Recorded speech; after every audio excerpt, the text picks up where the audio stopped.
Salam kenal juga untuk anak kelas 10 karena pada materi ini baru bisa Bu Krista menyapa. Nah, sekarang kita akan belajar pada materi penjumlahan vektor. Kemarin kalian sudah belajar tentang bagaimana cara menggambar vektor, bagaimana vektor itu dia memiliki nilai dan juga memiliki arah.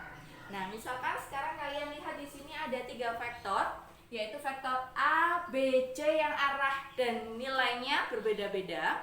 Nah, kita akan menentukan resultan. Sebelumnya, kalian harus paham apa itu resultan. Resultan itu adalah hasil dari gabungan beberapa vektor. Misal, minimal 2 vektor dijumlahkan, hasilnya itu kita sebut sebagai resultan. Atau 2 vektor kita kurangkan, hasilnya itu kita sebut sebagai resultan. Jadi, seperti vektor pengganti dari kedua minimal 2 vektor. Seperti itu ya. Untuk metode yang pertama itu adalah metode jajar genjang. Kalau kalian menggunakan metode jajar genjang, kalian harus ingat bahwa pangkal vektor ketemu dengan pangkal vektor. Dari itu Bu Krista tulis pangkal-pangkal. Jadi pangkal ketemu dengan pangkal. Apa maksudnya? Kalian lihat, misalkan di sini vektor A ditambah dengan vektor B. Kita gambar dulu vektor A di sini. Kita gambar. Nah, vektor B kita gambar. Kita lihat di sini. Ini adalah pangkal ketemu pangkal. Pangkal dari vektor A ketemu pangkal dari vektor B. Nah, setelah itu kalian gambar yang sejajar dengan vektor A. Dan gambar sejajar dari vektor B. Pertemuan ini kita tarik garis dari pangkal tadi ke pertemuan, inilah yang dinamakan sebagai resultan. Jadi hasil penjumlahan vektor A dengan vektor B itu adalah resultan yang bentuknya atau besar dan nilai besar dan arahnya itu adalah seperti ini. Sekarang misalkan contoh vektor A dikurangi vektor C, bagaimana? Nah, kemarin di video sebelumnya kalian sudah belajar apa itu vektor negatif. Vektor negatif itu adalah vektor yang arahnya berlawanan. Di sini diketahui vektor C-nya arahnya ke sini ya. Maka min C itu arahnya berlawanan dengan arah vektor C. Sehingga di sini Bu Krista gambarnya berlawanan. Karena di sini dengan metode jajar genjang, maka pangkal vektor A ketemu dengan pangkal vektor C. Kita perpanjang lagi. Ini sebagai garis bantu. Yang ini. Maka resultannya harus sejajar ya, karena ini adalah jajar genjang. Sifat dari jajar genjang itu adalah memiliki 2 garis yang sejajar. Maka ini adalah resultannya. Nah, seperti itu. Nah, mungkin ada yang tanya bagaimana kalau terjadi penjumlahan 3 vektor. Misalkan A ditambah B ditambah C. Kalian bisa lihat gambar di samping. Jadi di sini kalian harus menyelesaikan vektor A ditambah vektor B dulu, mendapatkan resultannya, baru resultan ditambah dengan vektor C, maka kalian akan mendapatkan resultan totalnya. Seperti itu. Nah, metode selanjutnya itu adalah metode poligon. Metode poligon, cara paling mudah mengerti itu adalah ujung ketemu pangkal. Jadi nanti ujung vektor ketemu dari pangkal vektor. Misalkan nih, Bu Krista punya vektor A ditambah vektor B. Vektor A gambar di sini, vektor B. Nah, hati-hati di sini. Ini adalah ujung vektor A ketemu pangkal vektor B. Resultannya mana? Resultannya itu adalah pangkal vektor A ditarik garis ke ujung vektor B. Ini adalah resultannya. Atau awal sampai akhir itu adalah resultan. Nah, sekarang bagaimana kalau misalkan penjumlahan 3 vektor A tambah B tambah C. Kita gambar dulu A, B, vektor C. Nah, gini ya. Jadi A ujung ketemu pangkal, B ujung ketemu pangkal, seperti itu. Nah, sekarang resultannya mana? Resultannya itu adalah dari awal sampai akhir. Ini yang kita sebut sebagai resultan. Nah, untuk latihan soal yang nanti kalian kirim ke kantong tugas, bisa kalian lihat di samping. Ini kalian kerjakan, ada beberapa soal. Kalian tentukan nilai R-nya. Jadi dalam bentuk rumus, misalkan di sini R-nya adalah A tambah B tambah C. Jadi nanti kalian tulis R-nya pada nomor 1 itu A tambah B atau dikurang C, seperti itu ya. Selanjutnya itu dengan menghitung nilai dan arah dua vektor. Pembahasan kita hari ini adalah vektor, di mana besaran vektor itu memiliki nilai dan arah. Nah, sekarang kalau misalkan ada dua vektor yang dia membentuk suatu sudut, yang ditanyakan adalah berapa besar resultannya dan berapakah arah dari resultannya, maka kita menggunakan persamaan seperti ini. Salah satu contoh besaran vektor itu adalah gaya.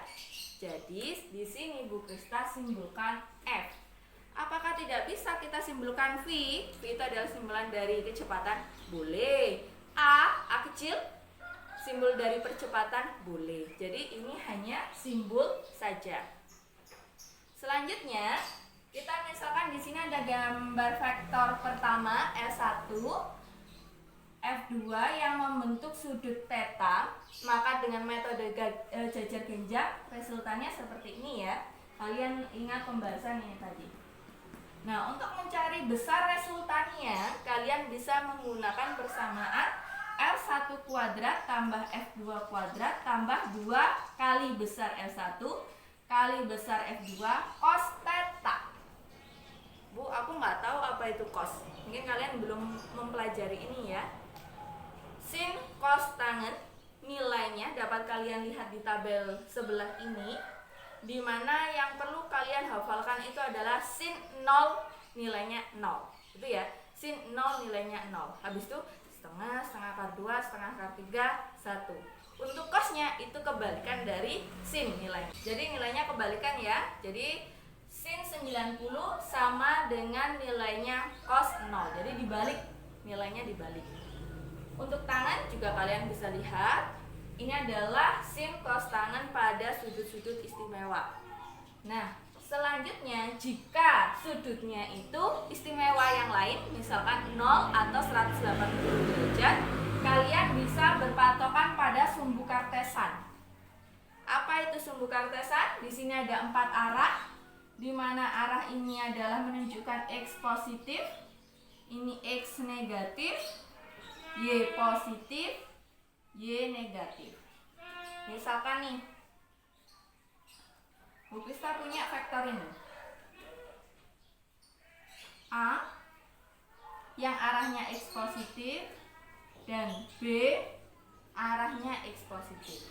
Maka dari dua vektor ini resultannya dapat kita tulis, karena sama-sama positif maka A-nya positif, B-nya pun juga positif.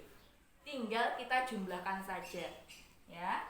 Kalau misalkan lagi di sini Bu Krista punya vektor C, di sini D. Nah, maka resultan dari C dan D dilihat di sini, C-nya positif, D-nya negatif. Maka resultannya itu adalah C min D. Kalau besarnya bagaimana? Untuk sudut 0 dan 180 tinggal kalian masukkan persamaan. Jadi seperti ini. Misal A-nya besarnya adalah 5 satuan dan B besarnya adalah 8 satuan. Maka resultan A tambah B tambah C, besar resultannya besarnya tinggal kita jumlahkan karena arahnya sama-sama ke kanan, sama-sama positif. Berarti 5 tambah 8, hasilnya 13. Nah, untuk yang kedua, C dan D, kita misalkan di sini nilainya C, nilainya misalkan 6 satuan. dan D nilainya 5 satuan. Maka kita tinggal masukkan untuk nilai dari besar resultannya itu adalah 6. 6-nya positif ya karena naik. Oke. Dikurangi 5. Hasilnya adalah 1 satuan. Nah, seperti itu. Nah, selanjutnya kita akan menentukan arah resultan dari dua vektor yang berhimpit sudut. Kalian bisa menggunakan persamaan ini dengan catatan kalian bagi dulu. Di sini ada theta. Nah, pembaginya adalah resultan. Di mana harus kita bagi? Ini adalah sudut atas, kita sebut sebagai theta A. Ini adalah sudut bawah, kita sebut sebagai theta B. Jadi arah resultan vektornya itu adalah R sin theta sama dengan L1 dibagi sin theta atas sama dengan F2 dibagi sin theta bawah. Jadi gitu ya ngapalinnya. Kalian ingat theta atas berarti sama F1, theta bawah berarti sama F2. Jadi dibalik, disilang. Metode terakhir yang kita bahas itu adalah metode analisis.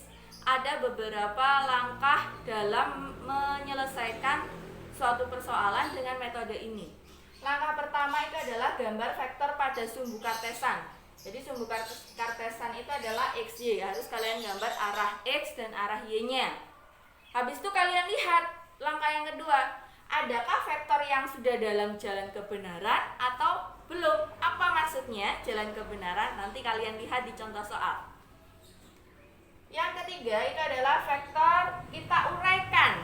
Jika dia belum pada jalan kebenaran, kita uraikan ke arah X dan ke arah Y. Vektor penguraian dan vektor asalnya itu diketahui sudut, maka kita menggunakan cos. Jika tidak diketahui sudut, maka kita menggunakan sin. Setelah itu kita masukkan ke dalam tabel dan kita hitung apa yang diminta pada suatu persoalan. Apakah resultan, apakah arahnya, ataupun keduanya. Untuk soalnya bisa kalian lihat di samping. 3 vektor di situ. Langkah pertama tadi adalah kalian harus menggambar vektor-vektor tersebut dalam sumbu kartesan. Di sini Bu Krista sudah menggambar dari ketiga vektor. Kita misalkan ini adalah vektor A, ini vektor B, ini adalah vektor C. Ada 3 vektor. Jadi tadi kan ke timur 8, terus ke utara dengan sudutnya 30 derajat dari arah timur dan ke barat 8 km. Setelah itu, langkah yang kedua kalian harus menentukan apakah vektor itu sudah dalam jalan kebenaran atau masih tersesat. Nah, di sini ada 3 vektor. Jalan kebenaran itu adalah arah X dan arah Y. Ternyata ada satu vektor yang masih dia tersesat, tidak pada jalan kebenaran, yaitu vektor apa? Vektor B. Di sini dia tidak pada sumbu X dan tidak pada sumbu Y. Maka harus kita uraikan ke arah sumbu X dan ke arah sumbu Y. Bagaimana cara menguraikan? Cara menguraikannya itu kita uraikan ke arah sumbu X seperti ini. Ini menjadi vektor BX ke arah sumbu Y. Jadi ini harus sama ya, segaris gini ya. Ini adalah BY. Jadi vektor B di sini diuraikan menjadi 2 ke arah X dan ke arah Y. Habis itu, jika vektor pengurainya dengan vektor asal diketahui sudut, maka dia menggunakan cos. Maka di sini hasilnya BX itu adalah B dikali cos theta. Nah, BX-nya berarti B dikali cos theta. Sekarang BY itu jika tidak diketahui sudut, di sini tidak diketahui sudut ya, maka B dikali sin theta. Seperti itu. Nah, apakah B ini masih ada? Kalau dia sudah diuraikan, nilai B ini sudah hilang karena digantikan pada BX dan BY. Setelah vektor-vektor itu sudah pada jalan kebenaran, maka kalian tabelkan di sini.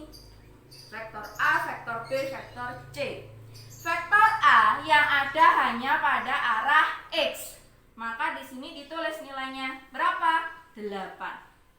Arah Y ada nggak di vektor A? Nggak ada. Berarti kalian tulis 0. Habis itu vektor B. Vektor B di sini ada 2, yaitu BX sama BY. Maka kalian tulis semuanya. Untuk yang BX nilainya adalah B cos theta, di mana B itu adalah 10, cos 30, sudutnya kan 30. Cos 30 itu berapa? Setengah akar 3. Maka hasilnya adalah 5 akar 3. Untuk selanjutnya, vektor B juga memiliki komponen arah Y yang kita sebut sebagai BY. Maka besarnya BY ini adalah, langsung saja ya, B kali sin theta, di mana nilai B-nya 10, sin theta-nya 30. Kalian ingat-ingat tadi tabelnya bahwa sin 30 itu adalah setengah. Maka hasilnya 5. Sekarang vektor ketiga. Vektor ketiga di C di sini dia memiliki arah apa saja? Hanya pada arah X. Karena di sini hanya pada arah X, bukan arah Y. Kalian lihat arahnya, X-nya positif atau negatif? X-nya negatif, maka nilainya min 8. Untuk yang arah Y nilainya 0. Habis itu kita jumlahkan, kita resultankan ke arah X dan kita resultankan ke arah Y. 8 ditambah 5 akar 3 dikurangi 8, maka hasilnya adalah 5 akar 3. Untuk yang Y, 0 ditambah 5 ditambah 0, hasilnya adalah 5. Kita sudah memiliki resultan arah X dan resultan arah Y. Maka untuk mencari besar resultan semuanya untuk ketiga vektor, langsung saja kita menggunakan persamaan Rx kuadrat ditambah Ry kuadrat. Masukkan nilainya untuk X itu adalah 5 akar 3 kuadrat ditambah 5 kuadrat. Oke, 5 kuadratin 25, akar 3 dikuadratin 3, 25 kali 3 hasilnya 75 ditambah 25 itu adalah akar 100 atau juga 10 km. Ini adalah hasil penjumlahan dari ketiga vektor. Artinya mobil itu tadi berpindah sejauh 10 km. Nah, sekarang kalau yang ditanyakan arahnya, berarti kita menggunakan tan theta sama dengan Ry dibagi dengan Rx, di mana Ry nilainya adalah 5